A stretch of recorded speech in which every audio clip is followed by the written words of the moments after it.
So now that I'm back home, I want to make this one final video summarizing some more of my thoughts on my France trip.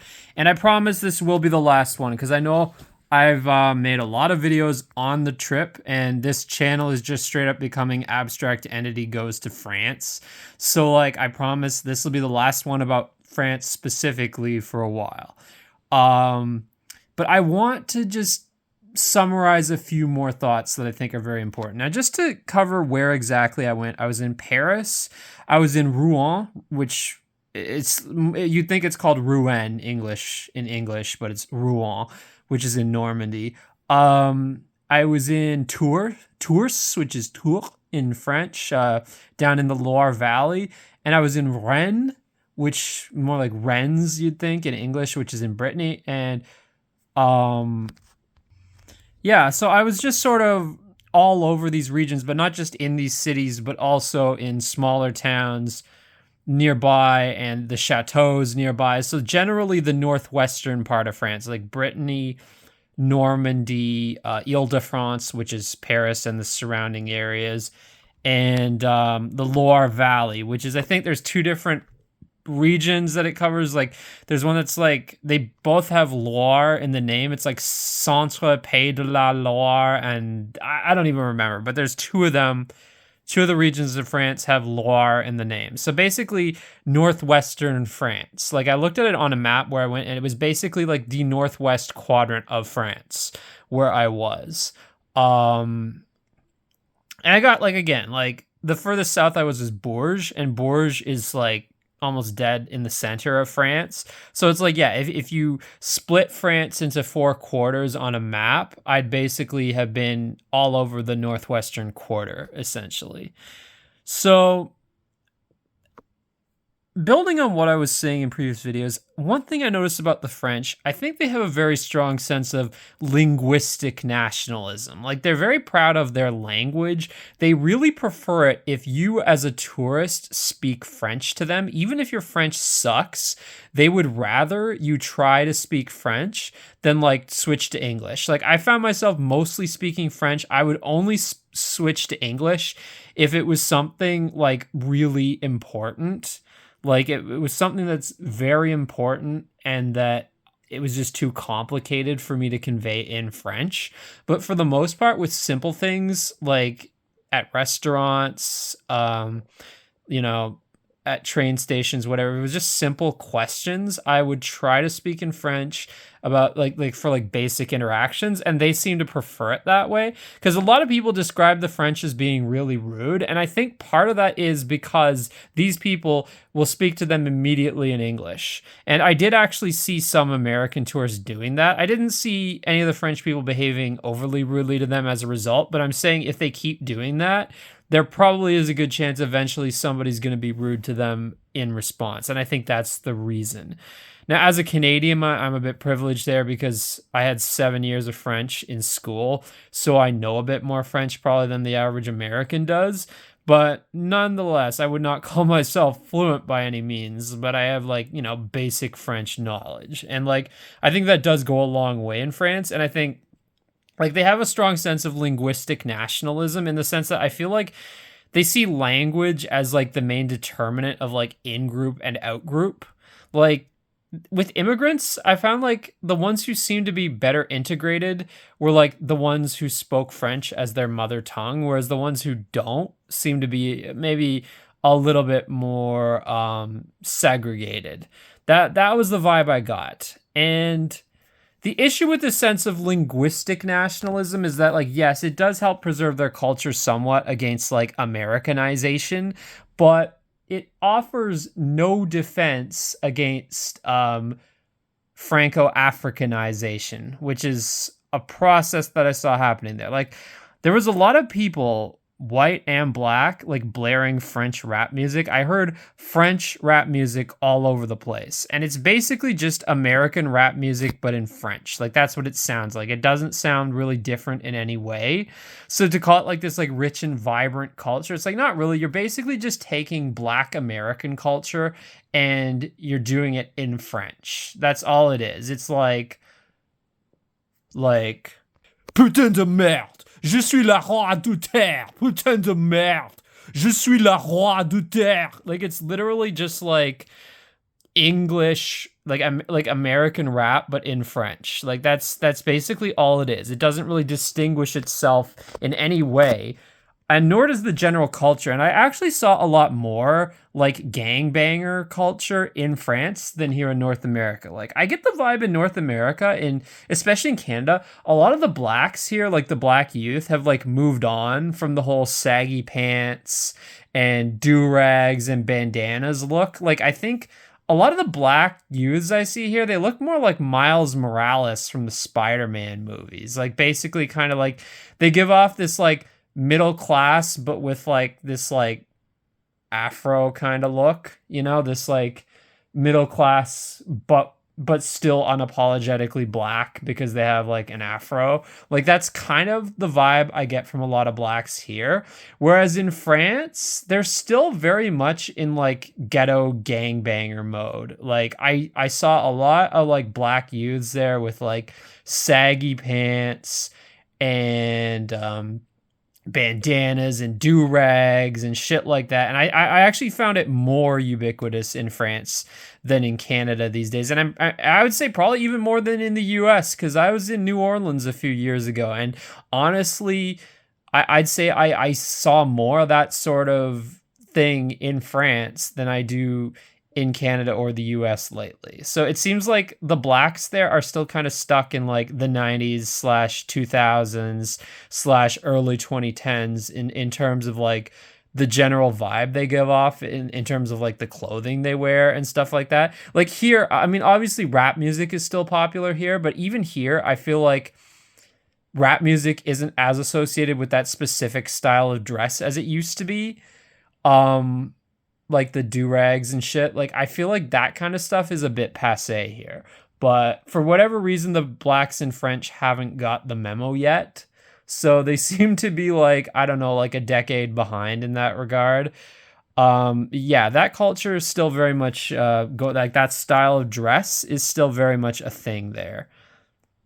Interestingly, I didn't see it among the whites as much. Like I didn't see this whole like wigger thing. I'd say that's more common here, where you have whites trying to look black. I didn't see whites in France trying to look black very much, like men or women, but I did see them like blaring French hip hop music from their cars quite a bit. And yes, as I mentioned in the previous video, I saw a lot of race mixing, and it was almost always white women with black or brown men. Very seldomly the other way around. And not a whole lot of East Asians, so there wasn't a lot of Asians to mix with anyway.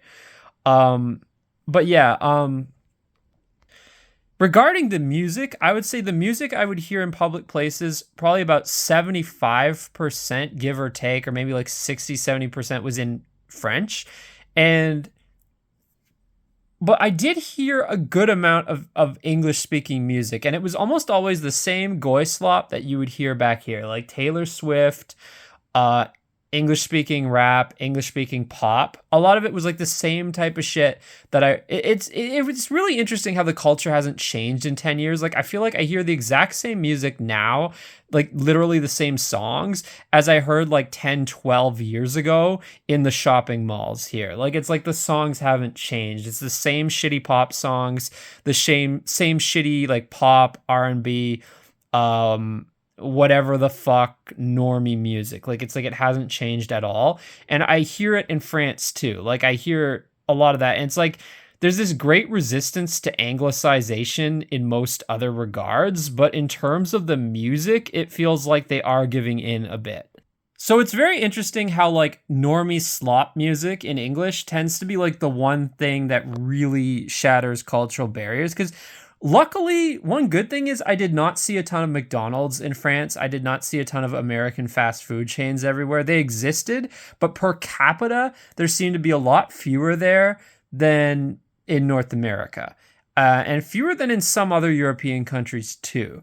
But the interesting thing is, though, I did spend most of my time in the historic areas, and I do get the vibe that like when there were McDonald's and stuff like that, it was often in the suburbs. It was in like the more peripheral areas and the more modernist areas. And it seems to me Like a lot of these fast food chains, they kind of shun the historic centers and they prefer to have modernist buildings. Often, like, again, they prefer to have their generic McDonald's building, the same types everywhere.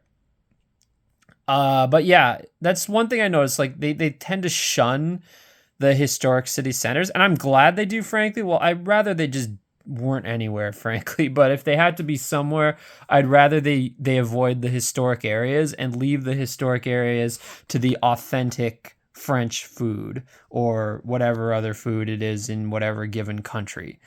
I would much rather that. If they have to ruin somewhere with their generic food, I'd rather they put it in the peripheral modernist suburb areas. But I'd rather, to be honest, they don't have it at all because if that, like, you let that food into your country and watch your obesity rate skyrocket. And again, this is something like when Europeans complain about the bad things Americans do, I think this is like number one on the list of bad things that Americans do to Europe that Europeans would not otherwise do to themselves. Like, I don't actually think Europeans would have their own version of McDonald's if McDonald's didn't exist. I do think it's actually a very uniquely American poison. Well, Canadian too. And also the Chinese seem to be adopting fast food culture more so lately. But I mean, I just don't see Europe doing it on their own volition. And I really do think this is something that we push on them. And I think if they were trying to have bargaining chips with us, one of the things they should have as an issue should be that they want these restaurants gone. They want fewer of them or none. And same with like all this pop, like soft drinks and shit everywhere. Like that's one regard in which I think they should be strongly resisting Americanization, not just because it's less healthy, but because it destroys their identity. And it has a tendency to just destroy everything in its path, like the Borg. Like every last local restaurant will be assimilated into a McDonald's, into a Burger King, into whatever the fuck.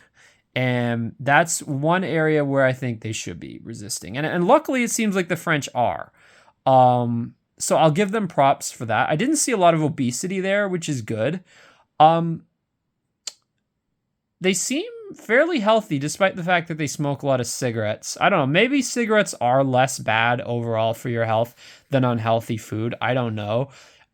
Personally, I'd rather avoid both.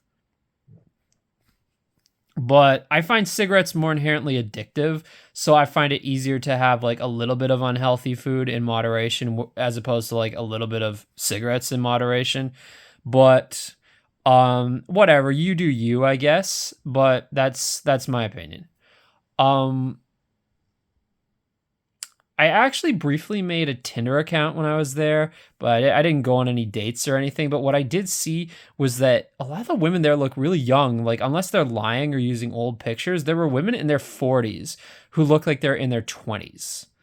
So that was quite astounding. And I did notice that, like, the women there are very attractive on average and they look pretty young on average. So it's like, yeah, like the average, like 30-year-old there might look like the average 25-year-old over here. And the average 40-year-old there might look like the average 35-year-old over here or whatever. Like it really surprised me. And again, I think it has to do with diet. And I also think it has to do with like what is put in the food, like chemicals and stuff like that are legal over here that aren't legal over there, or that are widely used here that aren't widely used over there.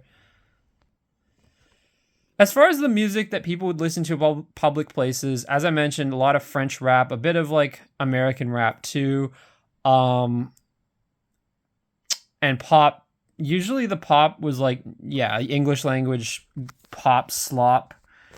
Some of that too. I heard a bit of trance music, which is nice because I like trance music, and I feel like Europeans listen to trance music a lot more than North Americans do. I heard it a few times. It's not like I heard it all over the place, but I heard it a few times. I never hear it over here. Like, I feel like people here don't even know what trance music is. But yeah, I saw a number of people with metal t-shirts, but I didn't hear anyone actually like blaring heavy metal. There's this like double standard where I feel like it's seen as socially unacceptable to blare metal music in public, but like it's socially acceptable to blare rap or pop or whatever else. It is definitely a bit of a double standard. But I did see a few T-shirts though. I saw a lot of like Corn. I think Corn was playing a concert at the times in France. Gojira, Alsace, so a few like French bands, but also like Metallica and stuff like that. But yeah, there's definitely some metal fans there, but people they don't play it in public. It's this taboo on it, and it's a taboo that exists over here too. But yeah, regarding like the French linguistic nationalism, I get the vibe that a lot of French people they have a strong sense of pride in their heritage. It's not like the Germans where they hate themselves. I don't get the impression that they hate themselves, and I didn't see a lot of like leftist propaganda about like oh France's awful colonial history or whatever. Like I feel like that sort of stuff is not as ubiquitous there. And they do seem to care about preserving their architecture for the most part. Aside from in Rennes, I did notice some creeping modernism. But other than in Rennes, in most places, I noticed the historic architecture is very well preserved, and there's not a lot of like modernist shit just weaving its way in, um, which is good. Because I hate it when they do that when they like modify historic buildings with like ugly modernist additions that only serve to make the building look ugly. Um, but yeah, that and these massive windows too. That A, they look like shit. B, why do people want to be constantly bombarded with sunlight even when they're indoors? And C, they just ruin the historicity of the building. So yeah, I mean, I it's a good thing that the French like they do seem to care a lot about preserving their architecture, about preserving their culture. Like I saw like several processions of like people in church services like walking throughout the towns carrying banners and stuff like that. It's like these kinds of things you just don't see in North America. Like the community participating in like church processions and things like that. Um so I do get the vibe in terms of language, food, architecture, um, practices like these church processions, parades, festivals, what have you. Like there is a strong desire to preserve their culture. The problem is it's just not in a genetic sense. In a genetic sense, they actually seem to be more embracing of mixing than people here in North America are. In France, they seem to just be gung ho about it. And I talked a lot about this in my previous video, so I'm not going to go too much into that specific thing here, but I just want to mention it. Like it's just this contradiction that exists there, where it's like they in every other regard they seem very intent on preserving their culture, and they do seem patriotic and nationalistic. Like I mentioned also how they went insane with hoopla about winning the soccer game. So there does seem to be a sense of patriotism and nationalism. I don't get the vibe of self-hatred for their own history in France that I get in countries like Germany or Anglo countries. But when it comes to mixing specifically, it's like they just go all in with that. They go completely all in with it. And it's like it's going to look like Brazil there in like 2 or 3 generations if they keep it up at the current rate. So like I do scratch my head about this a little bit. It's like the contradiction of it. It's like they seem to have this idea that like cultural preservation matters, but genetic preservation has nothing to do with it. And I'm like, I'm sorry, but like when I went to all these attractions, I did notice there weren't that many blacks there. The French blacks don't seem to care about it. They don't seem to care about the architecture or the museums. In fact, ironically, the only black people who I saw who seemed to care about it were American blacks. I saw a few American black tourists at some of the chateaus who are actually kind of really getting into it. Like they look like they thought it was pretty cool. But none of the French blacks seemed to be there at all. And those who were didn't seem to give much of a shit. The only ones I saw there were like kids who seemed like they were dragged there in school trips, and maybe a few in interracial relationships with white women, where it looked like they were dragged there against their will by their white girlfriend or wife or whatever. But yeah, by and large, I just get the vibe they don't care about this stuff, and that and I do think the France's strong emphasis on historic preservation, that's going to change in the future as the demographics change, as the gene pool changes, as the people who are overwhelmingly genetically French become first a minority and then eventually a small minority. I think that's going to change a lot in the future. But at least right now, there is still a strong sense of architectural and cultural preservation. And I think they probably have at least a few decades left before it's going to start going to shit in that regard. So I guess take comfort in the idea that like they're not as bad as some other countries in a cultural sense. Like I get the sense like in countries like Germany, Netherlands, and the Scandinavian countries, I get the vibe that in a cultural sense, their preservation is worse.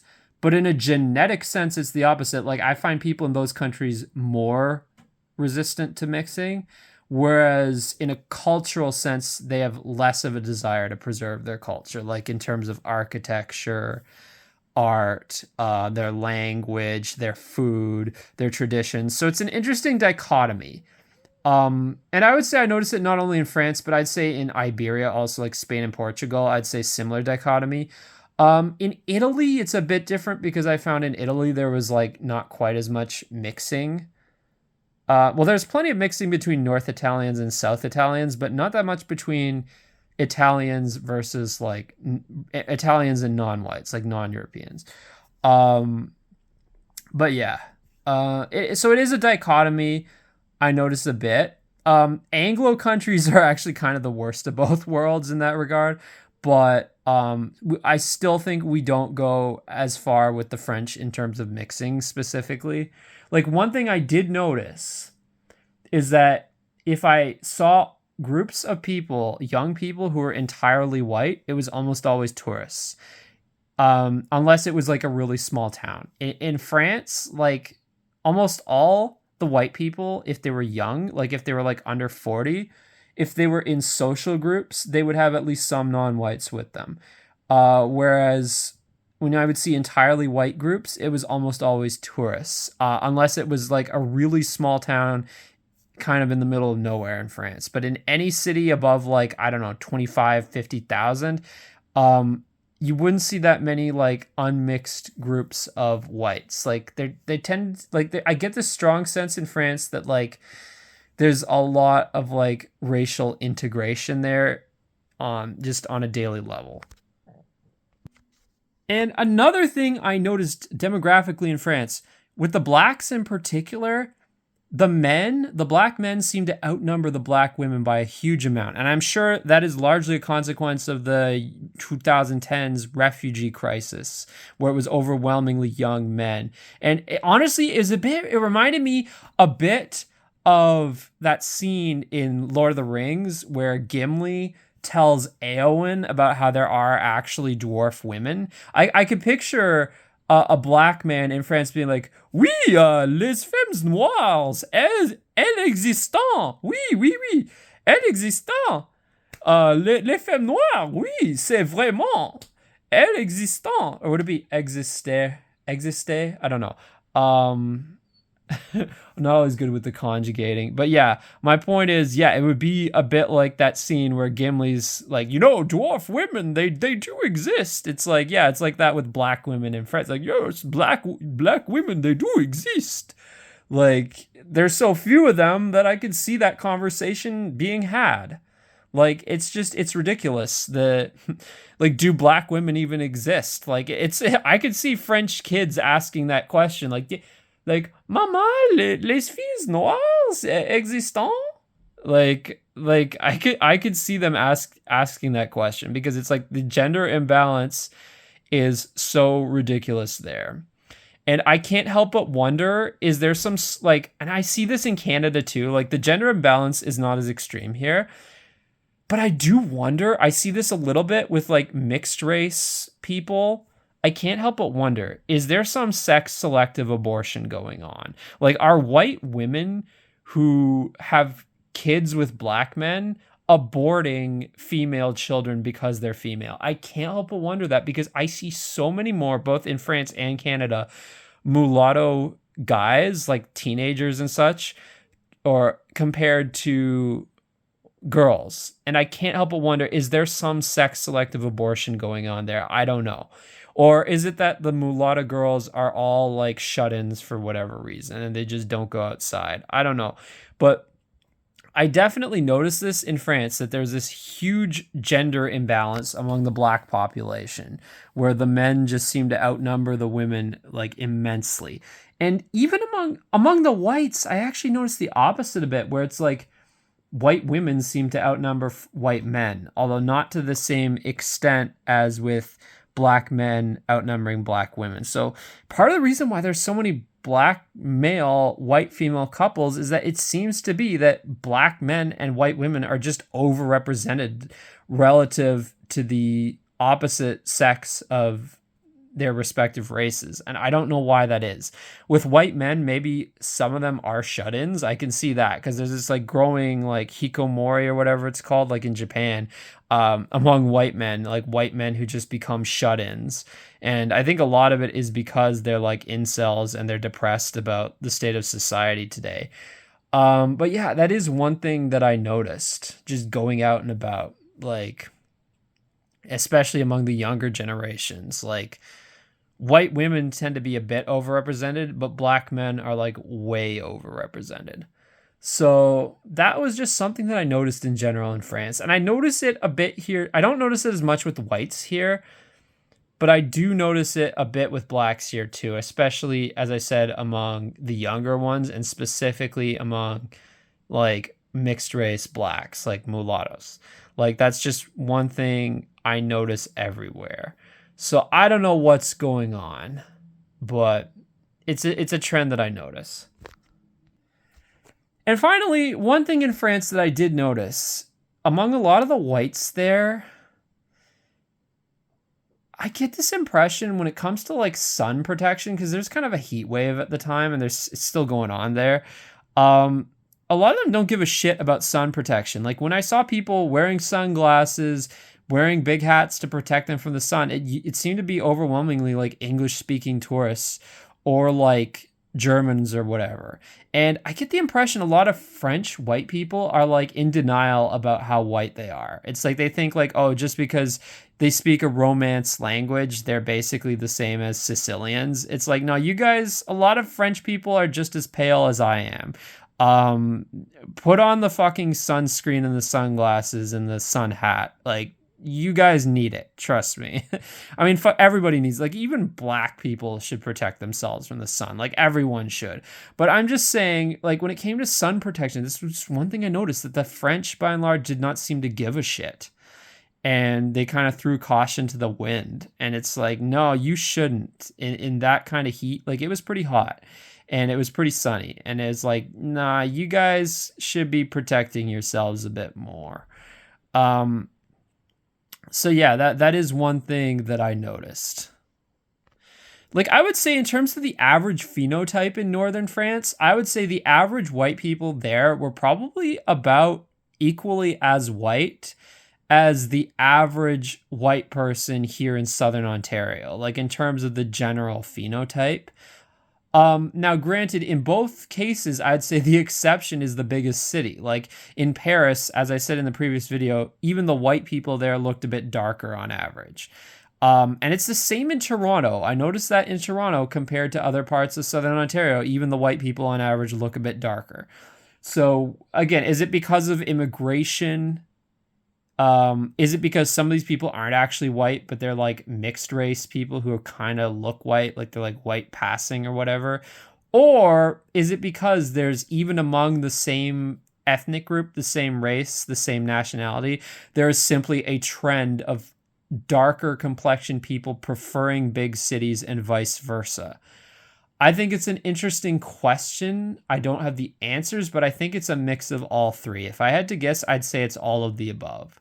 Because even here in southern Ontario, I do notice as soon as you get into the rural areas, the people look blonder.